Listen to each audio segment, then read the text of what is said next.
Good morning सबैजनालाई आज दिनको सुरुवात भइसकेको छ र उठेकोदेखि चाहिँ आज काम गरेकै हैन।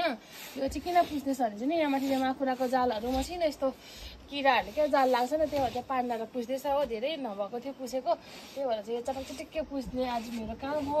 बिहान उठेकोदेखि चाहिँ जाडो चाहिँ यति बेसी जाडो छ कि यहाँ बत्तीको लाइट छ कि बत्तीको लाइटमा झन् यस्तो मसिनो भुस्नाहरू चाहिँ यस्तो माकुराको जालमा हाल्छ, कम्ती झुन्डिँदैन नि त।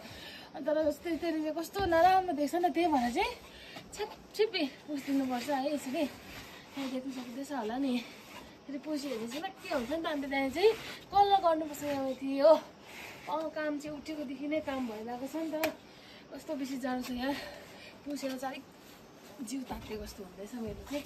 भित्र पुसिसकेर बाहिर आएको सबै कोठामा यस्तै लगाएको छ, म काठहरू भित्रमा यस्तै माथिबाट यस्तै लगाएको छ र त्यही भएर चाहिँ नपुस्दा पनि माकुराको जालले अलिक नसाउला भयो, त्यही भएर पुसेको है। चाहिँ पुसेकोले चाहिँ यस्तो सबै दुख्छ आर्म्सहरू यसरी क्या हो, तन्केले यसो गरेकोले चाहिँ।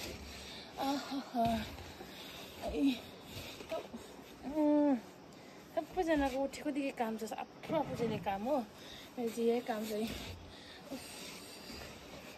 बाहिर पुसिसकेको छु होइन, तपाईँहरूलाई मैले देखाइसकेको छु। र यहाँ माथि पनि म कलर गर्नुपर्ने छ, किनभने यो रुमै सेटअप भइसकेको छैन नि त। सबै सामान हामीले तल्लो रुममा सिफ्ट गरेको छ। यहाँ चाहिँ टेम्पोररी भेना सुत्नु हुँदैछ है यहाँनिर। हामी चाहिँ तल सबै तल्लो रुममा सिफ्ट गरेको कारणले गर्दाखेरि चाहिँ यहाँ चाहिँ हामीले चाहिँ सेटअप गरेको छैन नि त। अब यो कलरहरू गरेर चाहिँ पुसपास गरेर चाहिँ आज बेलुकासम्म चाहिँ हामी एकदम रेडी रुम बनाउनेवाला छ है। यहाँ मान्छे कम्ती भएर चाहिँ एकदम आफै गर्नु परिरहेको छ नि त। अन्त यता पनि आफै भ्याउनु, उता पनि आफै भ्याउनु भनेर बेसी काम भएर चाहिँ त्यही भएर चाहिँ हामीले गरेको छौँ न। एकजना कलर गर्दा केही छैन, मलाई यस्तो कलरहरू गर्नु सबै आउँछ है। धुलो रहेछ यहाँ चाहिँ अलिक हो, त्यही भएर चाहिँ गाइस यहाँ चुहाउनु चाहिँ हुँदैन है ल।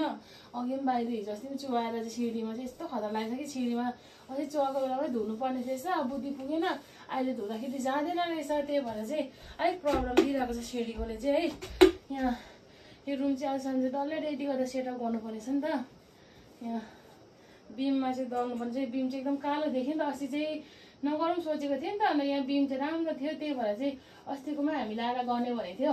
त्यही भएर फेरि यसो नसौँदिलो देखेर चाहिँ फेरि यसमा दलिदिएको मैले आज है। आज चाहिँ सबै रेडी हुन्छ यो रुम पनि।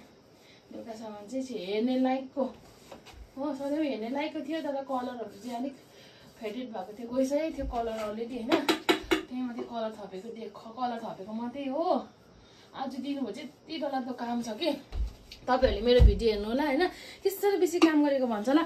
आज दिनभरि काम छ, खेतलाहरू छ है। र हामी चाहिँ बिहानको काम